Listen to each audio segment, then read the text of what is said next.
Vamos agradecendo a este Pai de amor por mais uma semana que passamos. Vamos também nos envolvendo com essas emanações do alto, sabendo que a espiritualidade já nos abraçou, que os nossos amigos já estão aqui, nos amparando, que com certeza, conforme nós estamos ligados à explanação da noite, nós vamos ser beneficiados também.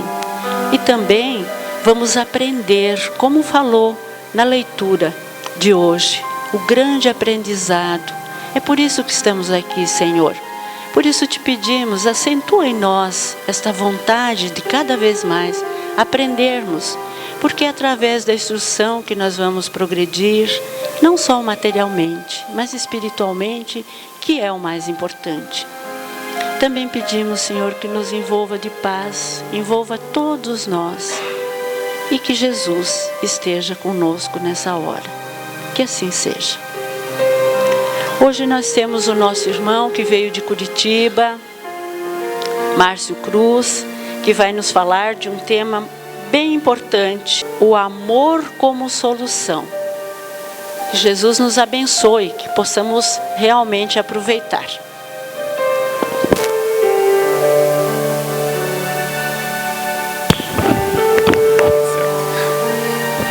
Boa noite a todos. Uma alegria renovada reencontrar aqui corações, amigos, dedicados, servidores, que transformam esta instituição num verdadeiro oásis, nesses dias desérticos, nesses dias em que a nossa civilização está sufocada ou asfixiada, por assim dizer, em função da herança nefasta que o materialismo nesses últimos 200 anos deixou. Temos acompanhado as conquistas da tecnologia, a ciência alcança o esplendor da sua glória, entronizamos a razão, as conquistas intelectuais e nada obstante, 400 milhões de indivíduos hoje conhecem o cárcere da depressão no mundo inteiro.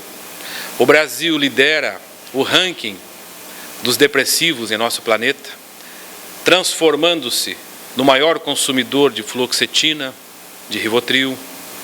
Deixamos, apesar das conquistas tecnológicas, que 3 milhões e 300 mil crianças morressem de fome nos países africanos somente em 2013. 1 milhão de indivíduos se suicidassem e 50 milhões de abortamentos fossem cometidos em um ano em nosso planeta. Então, quando uma instituição como esta se ergue, basicamente mobilizada pelo esforço das mulheres, neste mês em que comemoramos o Dia Internacional da Mulher, 5 delas foram as primeiras diretoras desta casa. Então, evocando aqui o esforço dessas mulheres, e em 28 anos consecutivos, 18 anos, essa instituição esteve sob a administração de mulheres. Esta casa, sim, é a casa de Jesus. Quando Allan Kardec resolve interrogar os benfeitores que conduzem os destinos desse planeta, sobre se as funções para as quais a mulher estava destinada, observe que a pergunta traz em si, toda uma tradição. Se as funções para as quais a mulher estava destinada pela natureza tinham importância tão grande quanto as funções do homem, pressupõe a pergunta que os homens tinham uma função elevada. Restava agora saber se as mulheres também teriam uma função assim tão importante quanto as funções do homem, exatamente num ano em que as doutrinas religiosas dominantes discutiam se a mulher tinha ou não tinha alma. Não chegaram à conclusão até hoje. É só discurso. Até o ano 2000, o Código Civil brasileiro dava ao homem o direito de desfazer o casamento se ele descobrisse que a mulher houvera tido uma relação sexual anterior. O homem tinha o direito ao repúdio. Um direito que estava consagrado ao tempo de Jesus. Quando ele mesmo foi interpelado pelos fariseus e pelos seus discípulos, se ao homem cabia o direito, e em que circunstâncias, conforme prescrevia a lei mosaica, de repudiar a sua mulher. Sim, o direito que o homem tinha de lavrar um termo de divórcio, dar na mão da mulher e despedi-la. 3 escolas se formam, então, para debater a respeito das circunstâncias. Em que circunstâncias o homem tinha esse direito? A escola de Hillel dizia que se a mulher tivesse uma conduta sexualmente reprovável, isso conferia ao homem o direito de despedi-la, separar-se. A escola de Shammai dizia que não era bem assim. Se ela fizesse um prato mal temperado, ele já tinha esse direito. Tá? Mas a escola de Aquiba se levanta para dizer que se o homem encontrasse uma mulher mais bonita e mais jovem, ele teria esse direito. É, segundo Nilson diz, a escola preferida do nosso Brasil, né, do nosso mundo ocidental. Então imaginem, nesse contexto histórico, né, Allan Kardec vinha sob o peso dessa tradição. Mas ele não foi o único a fazer essa pergunta. O espírito Humberto de Campos relata no livro Boa Nova, capítulo 22, um diálogo entre Jesus e Simão Pedro. A gente precisa entender a razão pela qual Simão Pedro foi procurar por Jesus, para um entendimento. Ele queria saber por quê. Na verdade era isso. Jesus havia admitido em seu grupo uma mulher, mas uma mulher cuja vida era uma vida considerada reprovável, uma prostituta. E para uma mulher ser prostituta ao tempo de Jesus, em função de a lei ser extremamente restritiva relativamente à sua conduta, ela não precisava ser uma garota de programa, bastava que ela não se casasse. Uma mulher que não se casasse e não se submetesse às tradições era uma mulher infiel à lei, era prostituta, por esse motivo. Então Simão Pedro presenciou, tempos antes dessa conversa, um diálogo entre Jesus e Maria de Magdala, onde, na sua casa, na sala da sua casa, imagine isso, Simão, um homem austero, um homem rígido, seguidor da lei, das tradições, de repente, na sala da sua casa, Jesus recebe uma mulher. Em algumas regiões, não propriamente na Galileia, mas na Judéia ou na Samaria, era proibido, segundo relata o historiador Flávio Joséfo, que viveu a partir do ano 70 depois de Jesus, era proibido, era vedado ao homem dialogar publicamente com uma mulher. Ele diz mais no seu trabalho, no seu livro Contra a Peão. 3 coisas, basicamente, manchariam a reputação de um homem judeu: dormir depois do almoço, conversar com crianças ou tagarelar com crianças e dirigir-se publicamente a uma mulher. E Jesus conversa com uma mulher, faz a sua inclusão no seu grupo dentro da casa de Simão. Jesus fez mais do que isso, curou a sogra de Simão, né? Então depois a gente fica pensando por que é que Simão nega Jesus lá na frente. Mas, no mínimo ele deu 2 motivos, né? Curou a sogra, coisa que não se faz, e conversa com uma mulher. Lá na frente o resultado é: você conhece esse homem? Se depender de mim, não, né? Então claro, nós estamos brincando, mas a situação é séria. Tanto que tempos depois, o espírito Humberto de Campos vai ocupar algumas páginas do seu trabalho, do seu livro Boa Nova, que vem pela mediunidade luminosa de Francisco Cândido Xavier, para detalhar essa conversa de Simão Pedro com Jesus. Simão Pedro vem fazendo toda uma cena. Senhor, eu ando preocupado. As autoridades, o prefeito, o governador, se eles sabem que há uma mulher fazendo parte do grupo, de repente isso pode fazer mal para o Senhor, eles podem persegui-lo, puni-lo. Jesus sabia onde ele queria chegar, né? E começa então a se estabelecer uma conversa. Simão Pedro, em dado momento, Eu já teria abandonado a conversa na primeira com Jesus, mas a questão vai avançando. E Simão Pedro pergunta para Jesus: o Senhor quer dizer que as funções terrestres da mulher são superiores às funções do homem? O que você acha que Jesus respondeu? Maiores? Porque a mulher, Simão, avançou mais na estrada do sentimento, em função da experiência de sofrimento a que foi submetida. E nesse sentido, o homem é sempre fraco. Olha, está lá escrito. E a mulher é sempre sofredora. Amélia Rodrigues dirá mais no seu livro Mensagens do Amor Imortal, no capítulo Jesus, o Libertador da Mulher. Se a mulher caiu, foi porque o homem colocou sob seus pés armadilhas. Não foi por causa dela, foi por causa dele. Aí começa um problema, né? Então, não só o homem não se iguala, como complica. Os anos se passam. E Allan Kardec, de novo, por quê? Porque as doutrinas religiosas dominantes se afastaram do pensamento original de Jesus. Obviamente. Esse é o ponto.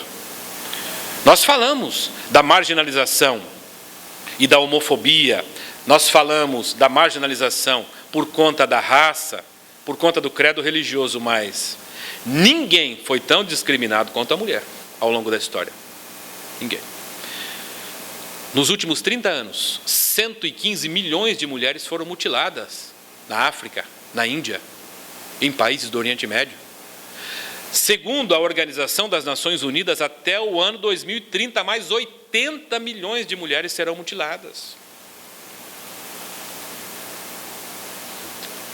Quantos milhões morreram em função de credo religioso, em função de cor de pele, em função de orientação sexual? Muito menos do que as mulheres dos países africanos. Então não há gênero, não há posição onde o espírito seja submetido a tanta segregação quanto na condição feminina. E aí Simão Pedro resolve fazer a pergunta e recebe essa resposta. Se nós quisermos definitivamente implantar uma era de renovação e de reforma em nosso planeta, nós tomaremos o coração da mulher para fazê-lo. Aí Simão baixa a guarda. Você acha que é baixa a guarda? Baixa nada. Ele faz mais uma pergunta última, a saideira. Jesus, mas as prostitutas também? Ele tinha um propósito nessa conversa, atingir Maria de Magdala. Inclusive, Simão, no coração das mulheres mais desventuradas e desgraçadas está o germe do amor divino capaz de transformar a humanidade inteira. Desculpe, pegou as coisas e foi embora. Os anos se passam. Enquanto se discute se a mulher tem ou não tem alma, enquanto nós observamos leis discriminando violentamente a mulher, inclusive nos países considerados de primeiro mundo, nos quais, em média, para o exercício das mesmas funções em empresas privadas, as mulheres recebem entre 35% e 40% menos salário do que os homens. E não há nada que diga que elas trabalham menos, muito pelo contrário, as pesquisas têm mostrado que elas trabalham em média por semana 10 horas a mais do que os homens. Porque além das atividades remuneradas, elas têm o peso das atividades domésticas para dar conta. Não é verdade isso? Estou falando alguma mentira? Ou aqui é diferente em Camboriú, né? Em Curitiba é assim. Então as pesquisas têm mostrado uma sobrecarga excessiva. E a discriminação, que às vezes está velada na própria legislação ou ainda nas tradições. 7 de cada 10 mulheres que são estupradas nos Estados Unidos, e são 90 mil por ano, são estupradas dentro da própria casa. No Brasil, em algumas regiões como o Norte ou Nordeste, 3 em cada 4 mulheres já sofreram violência doméstica. Aqui no Sul, que é de primeiro mundo, né? 1 em cada 3. 50 mil mulheres, num período de 5 anos, foram estupradas somente em São Paulo, segundo as estatísticas do governo brasileiro. E Allan Kardec, ciente dessa situação, e querendo definitivamente mostrar que o Espiritismo está com Jesus, ao contrário de muitas doutrinas religiosas que discursam nessa direção, mas e que demonstram uma prática de segregação da mulher. Sim, o exercício, o ministério religioso, a direção das instituições não está na mão das mulheres.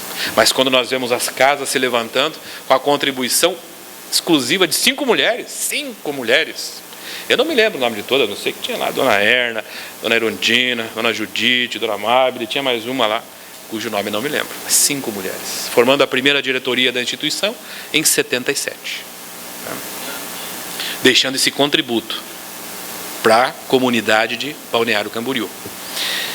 Allan Kardec vai perguntar se as funções para as quais a mulher está destinada são tão importantes quanto as funções do homem.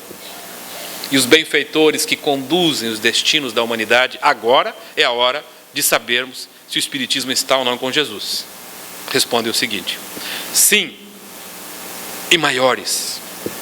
Elas são iguais? Sim, e maiores, porque à mulher cabe dar ao próprio homem as primeiras noções de vida. Ah, tem erro de tradução. Vamos procurar a opinião de outros espíritos, então. Quando o benfeitor Emmanuel analisa o tema desenvolvimento da mediunidade no livro Consolador, como quem não quer nada, alguém resolve perguntar para ele: no desenvolvimento mediúnico, existe diferença entre homem e mulher? Veja que tipo de pergunta. E ele responde assim: vence no labor mediúnico aquele que detiver maior percentagem de sentimento, que é coisa de homem. E nesse sentido, prossegue, pelas suas experiências psicológicas, a que foi submetida ao longo da história a mulher que sofreu mais. E porque sofreu mais, humilhou-se mais, amoleceu mais o coração e permitiu que o amor passasse com mais facilidade. E nesse sentido, diz ele, a mulher está numa esfera superior ao homem em matéria de sentimento. Reino dos Céus, Emmanuel é recorrente na sua obra, na sua série Fonte Viva. Reino dos Céus é sentimento. Quando Deus quer que auxiliemos alguém, Ele faz isso através do nosso coração, insuflando misericórdia e amor nele. Então, é inequívoca a posição dos espíritos, é incontornável, não tem jeito da gente escapar, né? O espírito que estagia na condição feminina vai se humilhar, por conta, naturalmente, do peso e da imposição das tradições que nós trazemos. Mas vai ter como ganho, necessariamente, a possibilidade de disponibilizar o seu coração para que a providência divina haja no mundo. Jesus falará mais para Simão Pedro: sempre nas edificações que envolvem a mulher, nós encontraremos o traço de ternura e misericórdia. E para que não fique nenhuma dúvida, lá no finalzinho do livro de Amélia Rodrigues, Primícias do Reino, ela faz um exame comparativo de cada evangelho e de cada evangelista. João Marcos, João, Lucas e Levi Mateus. Para dizer o seguinte: é tudo muito legal, tudo muito bonito, mas o melhor, mais preciso e mais belo dos 4 evangelhos é o evangelho de Lucas. Porque Lucas escreveu o seu evangelho a partir do testemunho das mulheres que viveram com Jesus.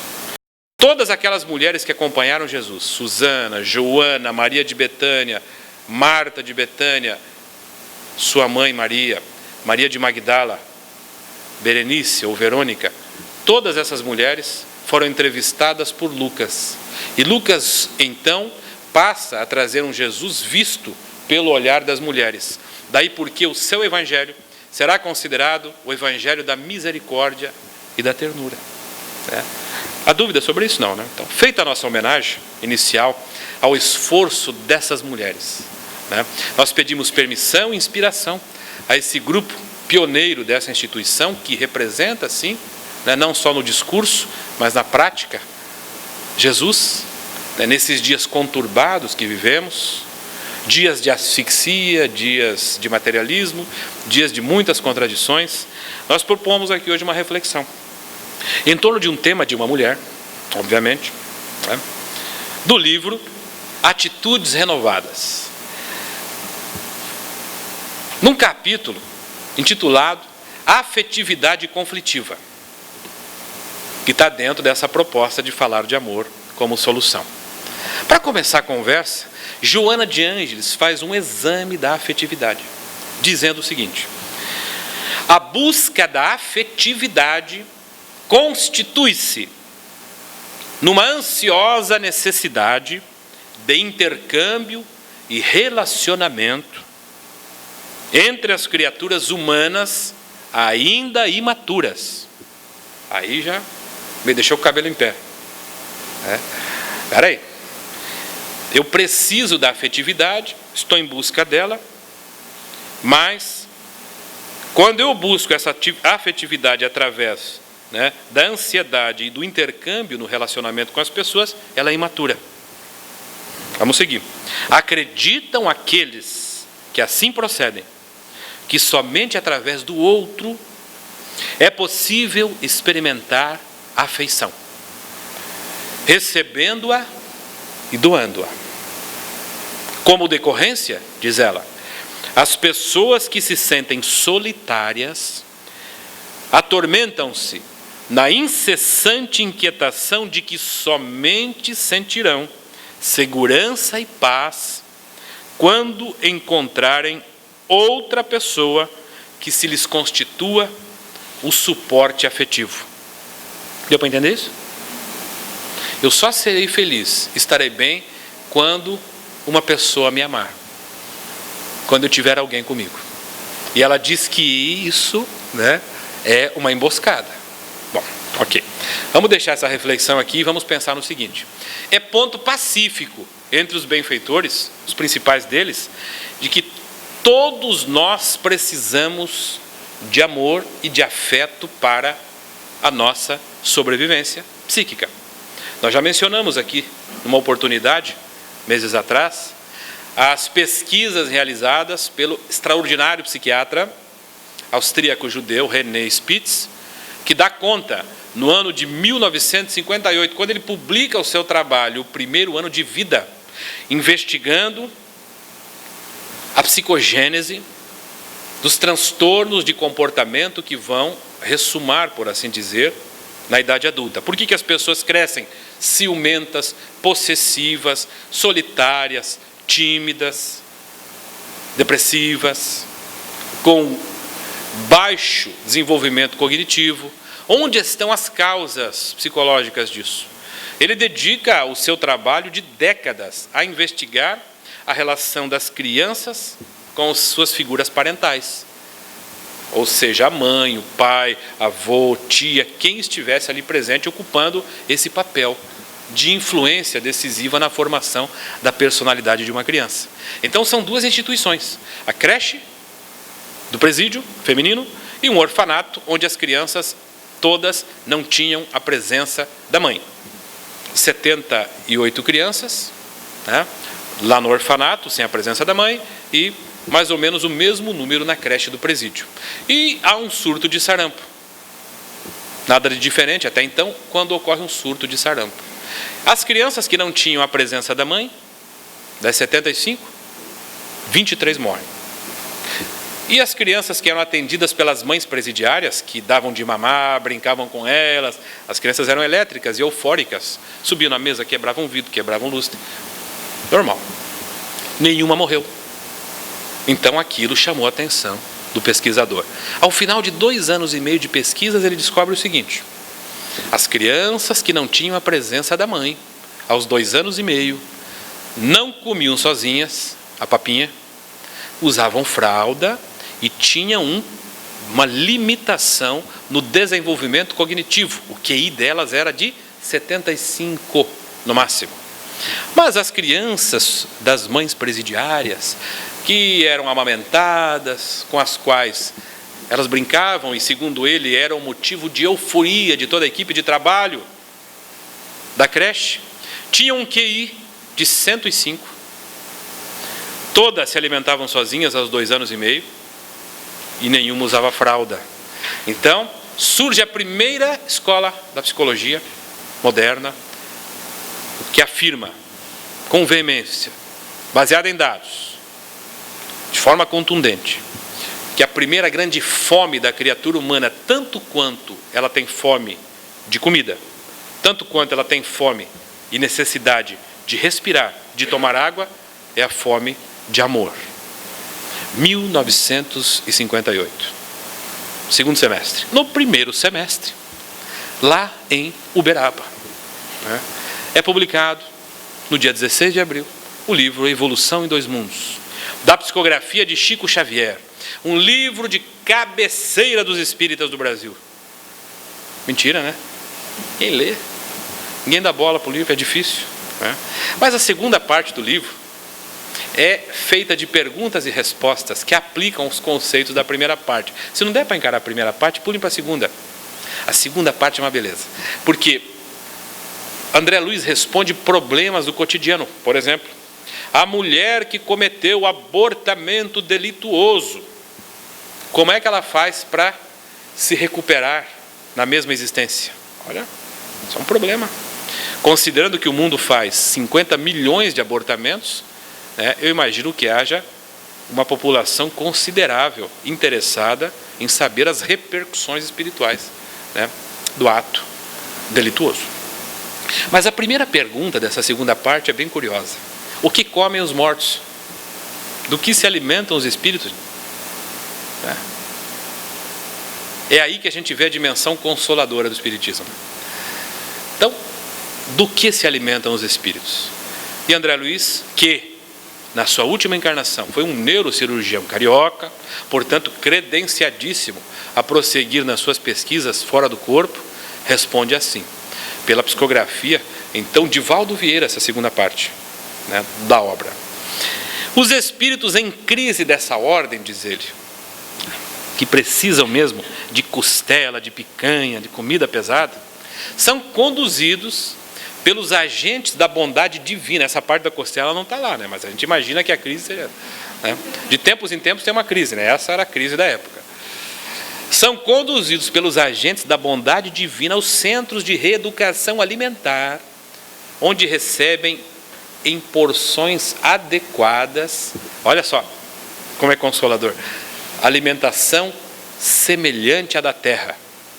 Gente, aí a gente lê isso aí, fica pensando, meu Deus, o meu bacalhau, a tainha recheada, tudo isso continua, porém, diz ele, fluídica.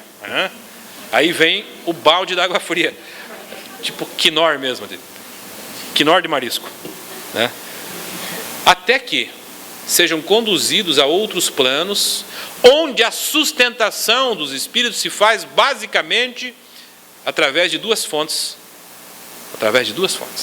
Uma delas, a fonte inesgotável da natureza. E quem é que sustenta a fonte da natureza? Deus.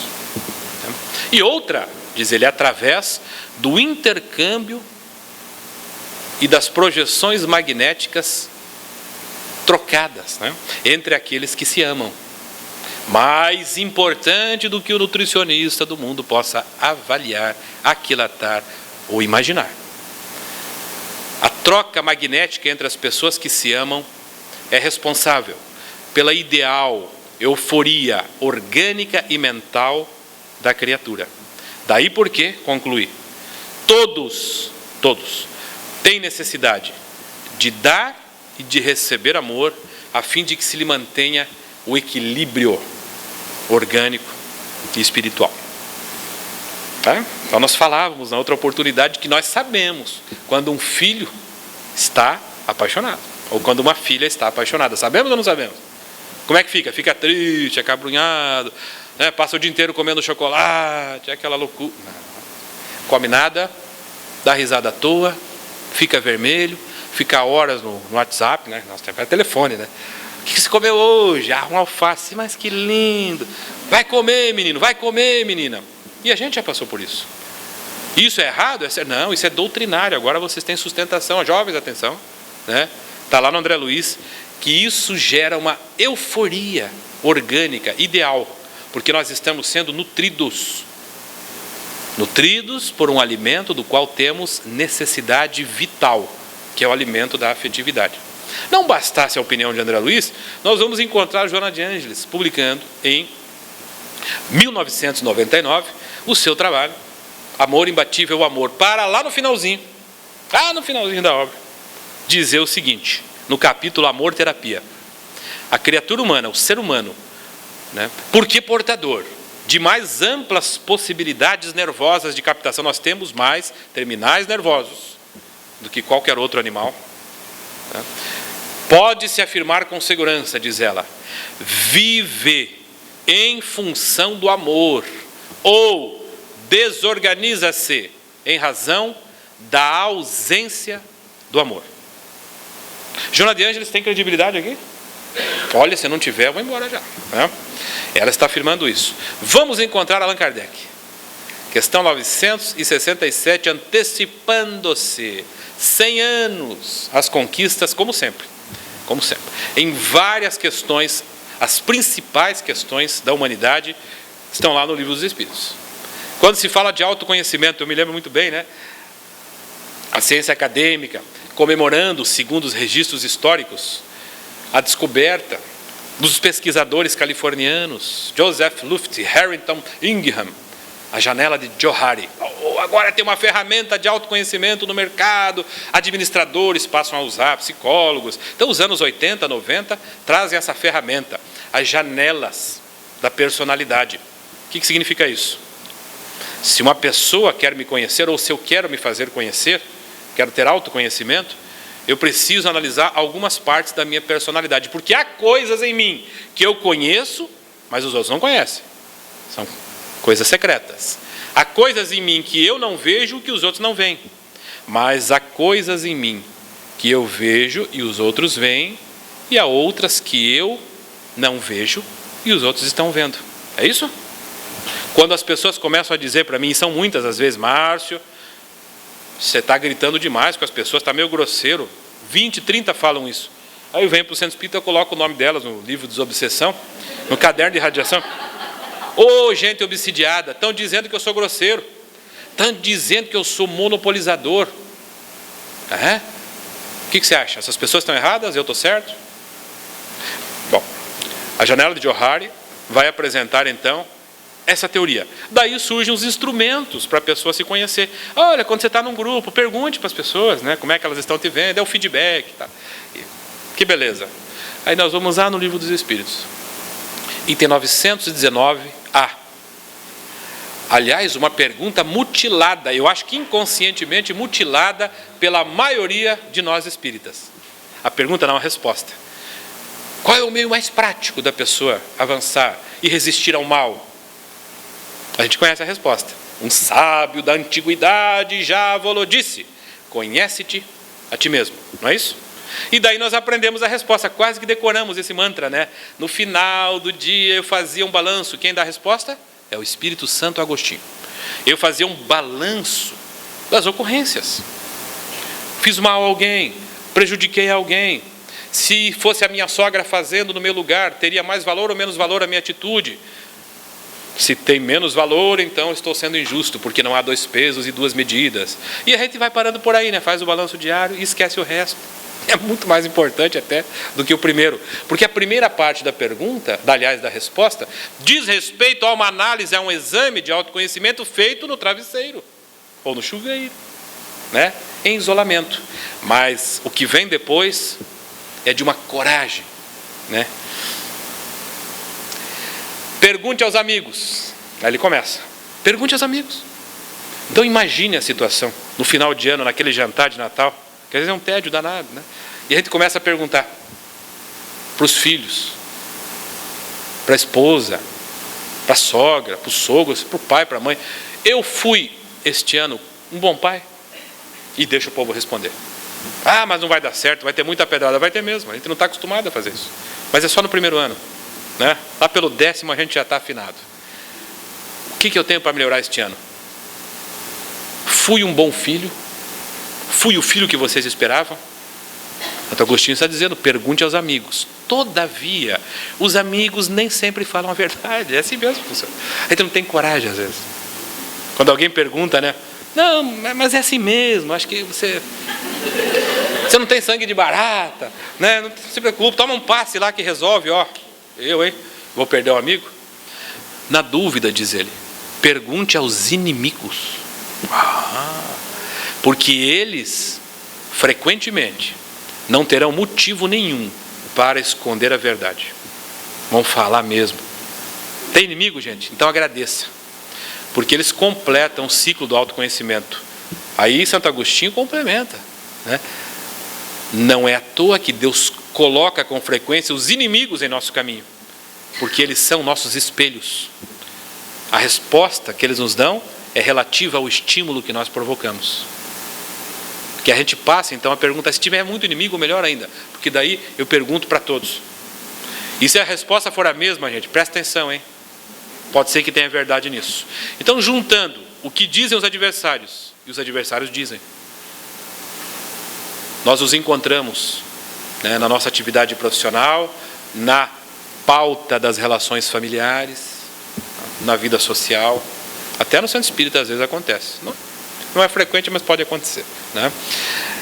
Pergunte para os amigos, os mais próximos, para aqueles em quem nós confiamos, e faça uma reflexão interna. Puxa, eu não me lembrava disso na resposta. Pois é, mas está lá, né? A gente tem tanto medo dessa questão, né, que a gente só fica com a primeira. Não, eu faço um balanço diário. É suficiente? Talvez não.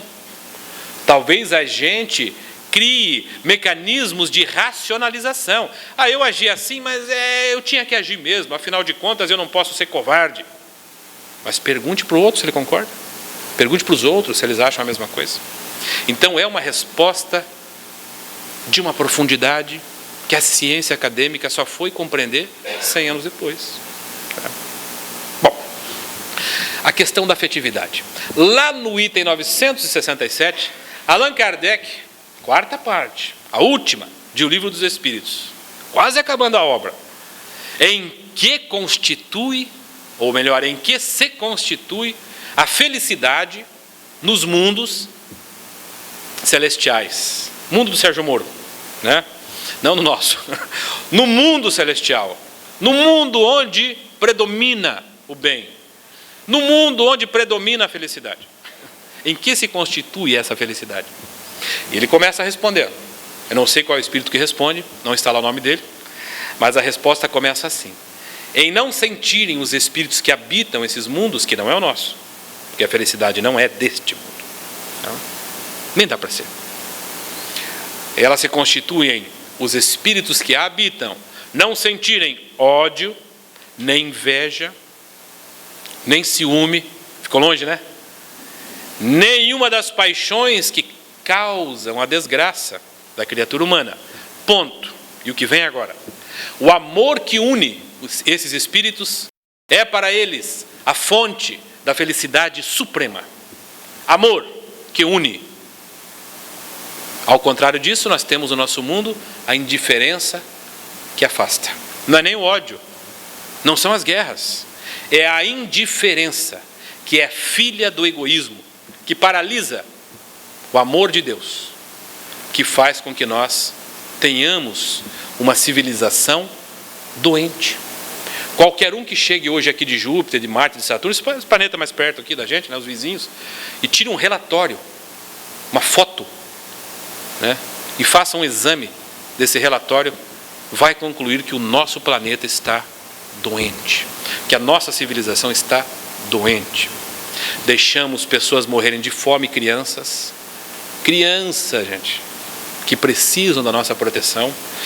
Violentamos e marginalizamos as mulheres, segregamos a pessoa por cor de pele, segregamos e marginalizamos por orientação e desrespeitamos por orientação sexual.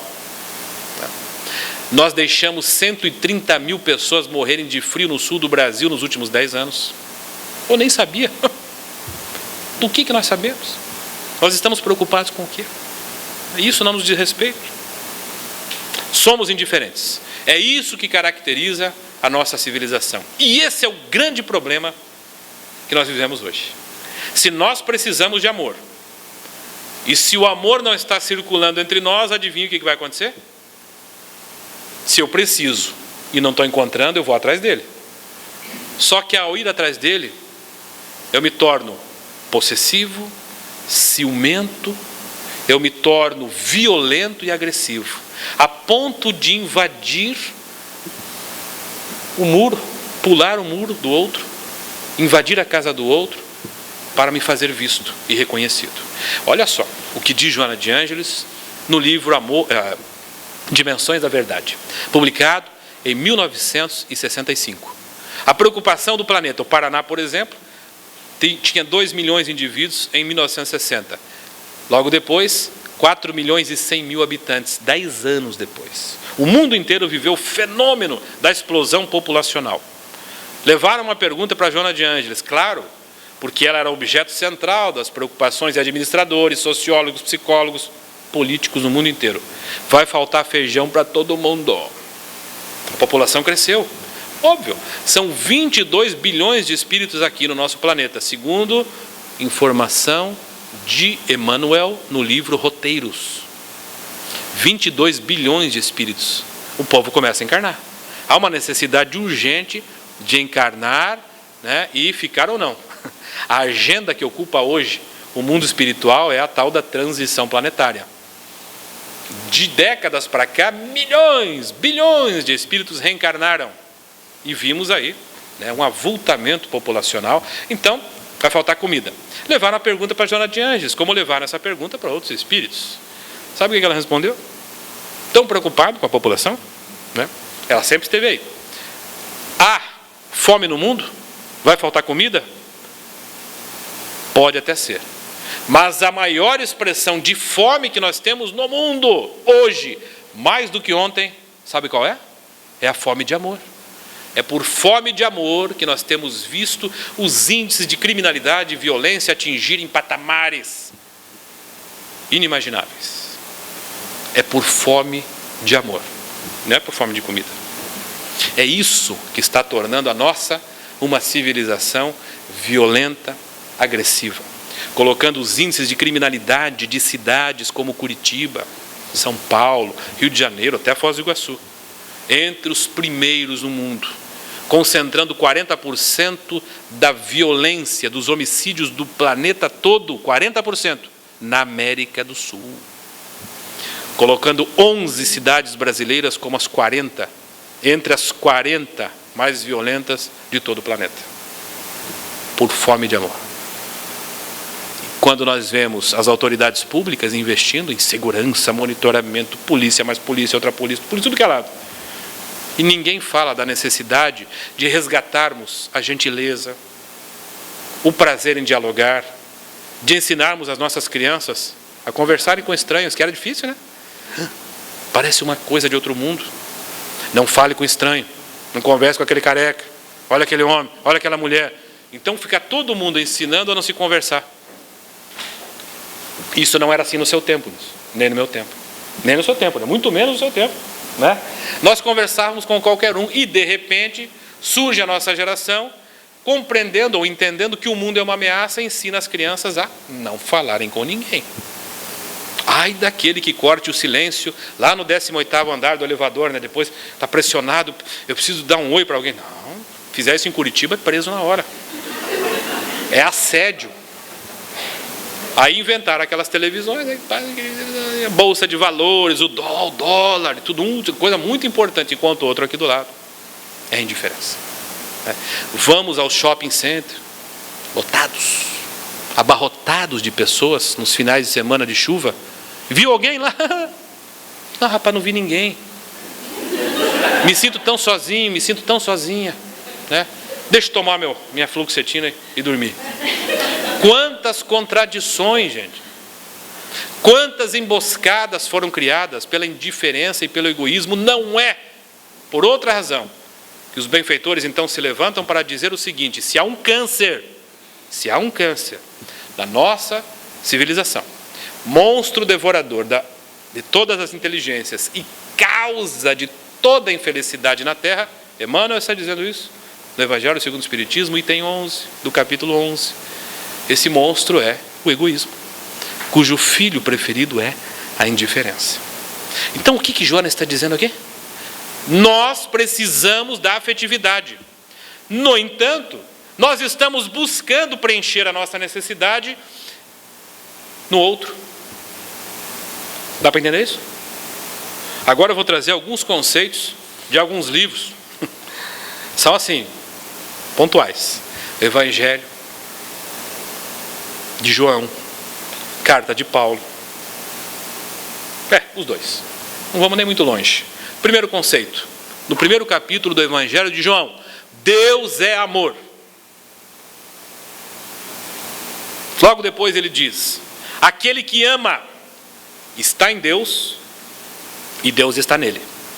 E aí Paulo de Tarso, se apropriando desse conceito central do Evangelho de João, vai dizer o seguinte: o amor de Deus, Deus não é só amor, Ele não é só a fábrica de amor. O amor de Deus se derrama sobre todos nós. Careca, cabeludo, preto, branco, brasileiro, judeu, argentino, acreditem. Ninguém fica sem ser orvalhado e preenchido e nutrido por esse amor de Deus. Ele é a fábrica do amor e esse amor se derrama sobre nós. Isso é um conceito que muda o jeito da gente enxergar as coisas, hein? Então veja, não falta amor no mundo. Sabe o que está faltando? Amar, é outra coisa. Amor existe. A gente já vai ver Joana aqui estendendo a ideia. Amor existe, o amor é fabricado. O amor está fabricado por uma fábrica incessante, não para. E ele ocupa um reservatório inesgotável. É Deus, Deus é amor. Esse talvez seja o mais belo dos conceitos. E esse amor de Deus sustenta e equilibra tudo na criação. Mundos, seres, tudo é sustentado por esse amor. Por que os espíritos dizem que o egoísmo é um problema? Porque quando nós impedimos que o amor passe por nós e alcance o outro, nós estamos em desarmonia com o próprio universo. A nossa civilização está doente por isso. Já vamos explicar. Paulo de Tarso, ainda aos corintianos, vai dizer o seguinte: a caridade é o vínculo que nós temos com Deus. Isso é Paulo dizendo, não é nem Kardec. E aí Jesus faz a seguinte proposta, que está registrada no primeiro capítulo de O Evangelho segundo o Espiritismo: amar a Deus sobre todas as coisas e o próximo como a si mesmo. E fora da caridade não há salvação. Então esse é o conceito central do Evangelho de Jesus, e esta é a bandeira, a divisa do próprio Espiritismo. Agora vamos entender. Aí vamos criar um modelo na nossa cabeça. Imaginem Deus como sendo uma fábrica, um grande reservatório de amor. Imagine uma caixa d'água gigantesca, sem limites. Imaginem um gramado. E agora qual é a nossa posição? A de mangueira, ligada na caixa d'água. Nós somos na criação mangueiras. Deus é a fábrica e o reservatório de amor. E o próximo seria para nós um belo jardim, um gramado. Bom, qual é o meu papel então? Na medida em que a nossa experiência vai se consolidando através das reencarnações, eu vou torcendo, dobrando e entupindo a mangueira. E essa é a luta dos espíritos benfeitores. Eu preciso dar um jeito de desdobrar a mangueira, de limpar a sua parte interna, para que essa água flua. Razão pela qual, sistematicamente, os espíritos falam na aquisição de virtudes e na liberação, na limpeza dos vícios. Nessa linguagem simbólica, é limpar a mangueira para que o amor passe por nós. Mas não deu certo. A gente foi lá e dobrou a mangueira e fechou. Ela está alimentada pela parte de cima, até a dobra, com aquela água que vem da caixa d'água. Mas ela começa a ressecar em partes. E diz Joana de Ângeles aqui, e a gente está trazendo isso para uma metáfora, ressecamos a nossa mangueira e começamos a querer molhar pelo bico. Sabe? Eu quero molhar a mangueira pelo bico. Aí Jesus traz uma proposta para tentar salvar a situação. Mesmo, definitivamente. Quando você molha a grama, o que você faz? Automaticamente você deixa a água escorrer pela mangueira. Então, em vez de se preocupar com o reservatório, com a mangueira, se preocupe com a grama. Eu vou colocar muita grama no seu caminho. Surgem os filhos, surgem os necessitados, os filhos do Calvário, as experiências difíceis na nossa vida que exigem de nós o quê? Deixar a água descer. Imagine quando chega em casa aquele banguelinho, barrigudinho, carequinha. Veja, nós estamos chegando lá, só falta ficar banguelinho, né? A gente olha para aquele espírito cujo passado nós desconhecemos e somos as mães que digam. Elas são capazes de desdobrar e limpar toda essa mangueira que estava ali meio ressecada. Quando olham para ele, elas são capazes de dar a própria existência por eles, ou não são? São. O que é isso neste momento? Neste momento, toda a água que estava naquele reservatório desce com força. Porque a grama que está ali não tem outra fonte a não ser a sua. Por força dos impositivos da reencarnação, né? Esse espírito que está ali depende de você. Então eu preciso dar um jeito de desdobrar minha mangueira. Não é à toa que nós vamos ver lá na frente. Porque essas gramas são terríveis. Elas um dia vão embora. Alguém leva. Elas crescem, né? E tiram de nós. Os filhos crescem, vão embora de casa. São ingratos mesmo, não tem jeito, né? Fazendo chantagem aqui, né? Eles vão embora. O que acontece com a mangueira quando sai a grama? O que acontece com a mãe cujo filho foi embora? Elas passam a procurar tratamentos psiquiátricos naquilo que se conhece como síndrome do ninho vazio. Por quê? Porque a mangueira não foi treinada para dar amor independentemente da grama que estivesse ali. Tinha que ser para a sua grama. Agora, se fosse a grama do Calvário, se for a grama do vizinho, se for a grama do mundo, não. É para a minha grama. Então nós estamos ainda dando mais importância para as questões consanguíneas. E aí os filhos vão, e aquele amor que passava pleno e não encontrava dobra ou resistência na mangueira, né? Agora não passa mais, porque o filho foi embora. Compreende isso? Quando Maria de Magdala vai procurar Jesus, o que é que ele diz para ela? Ame os filhos. Ela diz, Senhor, eu não posso ter filhos. Eu tive o meu ventre varado mais de 1000 vezes, mas não posso ser mãe. Mas do que é que estamos falando? Veja os filhos do Calvário. Aqueles que não têm mãe, que não têm pai, que não têm paz, que são marginalizados pela indiferença do mundo. E ela entendeu. Desdobrou a sua mangueira, arrumou, distorceu, limpou, e foram mais de 30 anos amando os filhos que não são da sua carne. Enquanto ela se preocupava com os filhos gerados no ventre, Jesus diria, que amor maior poderá, né? Que amor, aliás, poderá superar o daquela mulher que se deu em favor dos filhos que não são seus. É disso que se está falando. Enquanto estivermos preocupados com a grama do nosso jardim particular, nós não vamos resolver o problema da falta de amor no mundo.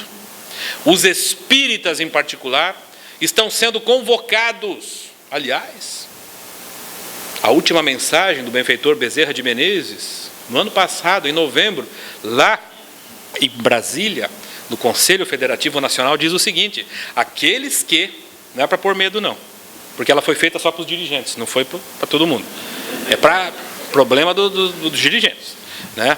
Aqueles que obstaculizarem, que criarem dificuldades para a implantação da fraternidade. E fraternidade, gente, não é só gostar do amigo, não é só gostar do familiar, não é só gostar daquele que gosta de nós. Fraternidade é um movimento de, segundo Jesus, amar os inimigos, os que nos perseguem, os que nos caluniam. Essa mensagem é dirigida ao coração dos cristãos da nova era. Aqueles que criaram dificuldades nesse processo, diz ele, serão arrebatados pela irmã morte. Ameaçando a gente, Bezerra. Eu nunca tinha visto isso, né? Mas a questão é muito séria. Então, só para a gente fechar, eu gosto de falar demais, né? E eu não digo nada.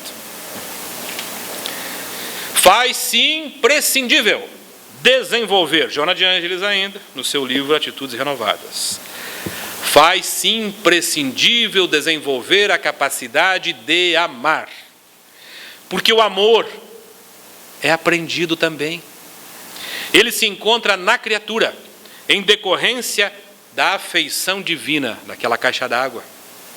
Ele está dentro de nós. No entanto, não poucas vezes adormecido ou não identificado.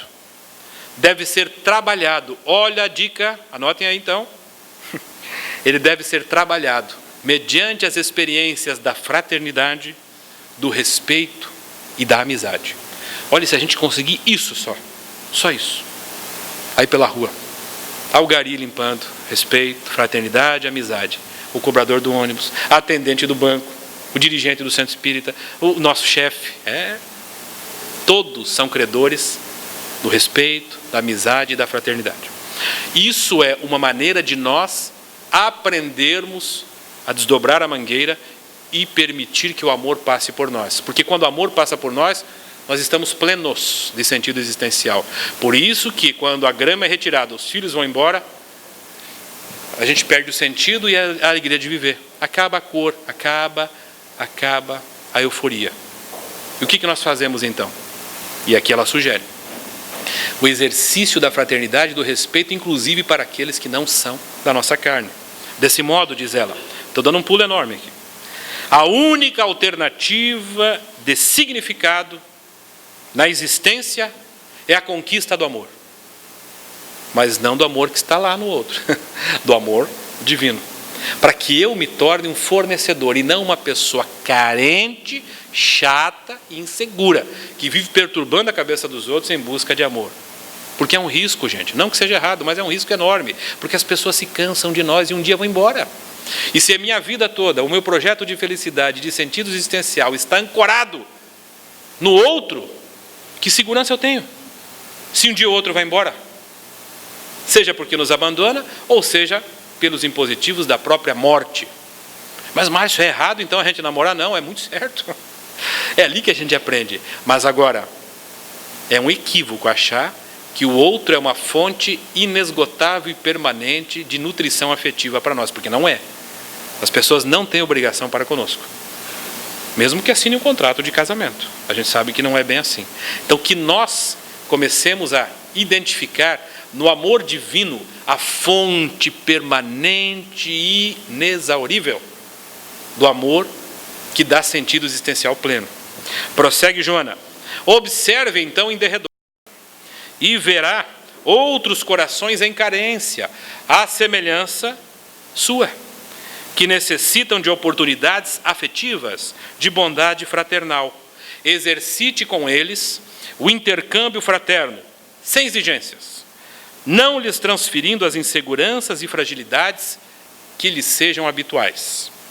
É muito fácil, diz ela, desenvolver o sentimento de solidariedade, de companheirismo, bastando que ofereçamos com naturalidade aquilo que gostaríamos de receber. A princípio, pode ser embaraçoso, desconcertante, mas o poder da bondade é tão grande, que logo se fazem superados os aparentes obstáculos, e à semelhança de uma planta débil que rompe o solo grosseiro atraída pela luz, desenvolve-se e torna-se produtiva conforme a sua espécie. A afetividade, diz ela, a afetividade é a mensagem do amor de Deus estimulando as vidas ao crescimento. A afetividade deve ser distendida a todos os seres que sentem. O que equivale a dizer, olha só, que joia, que pérola. Ela deve ser distendida ao mundo vegetal, aos animais e até aos seres humanos, por incrível que pareça. Ampliando esse sentimento por toda a natureza. Olha que perspectiva ecológica para esses tempos. Quando a gente gosta de um cachorrinho, ama um cachorrinho, é o amor de Deus. Quando a gente cuida e não depreda, quando a gente preserva e ama a natureza em volta, é o amor de Deus. Quando se ama, instalam-se a beleza e a alegria de viver. Meus amigos, porque o tempo chegou, né? Eu agradeço a todos pelo carinho, pela paciência, recordando o que Jesus disse aos seus amigos, aos seus discípulos. E os meus discípulos serão reconhecidos pelo quê? Por muitos se amarem. que nós espíritas sejamos reconhecidos no mundo, por muito nos amarmos, porque o amor cobre uma multidão de pecados, daqueles que nós cometemos e daqueles que ainda continuamos cometendo por conta da nossa indiferença. Então, mãos à obra e aplicação do Evangelho, que sugere amor. Muito obrigado. Nós aqui agradecemos o Márcio por essa bela explanação e que realmente nos enche, né, de carinho, e o nosso coração fica mais mole. E com certeza a lição de hoje nós vamos levar, pelo menos por essa semana, né? Muito obrigada.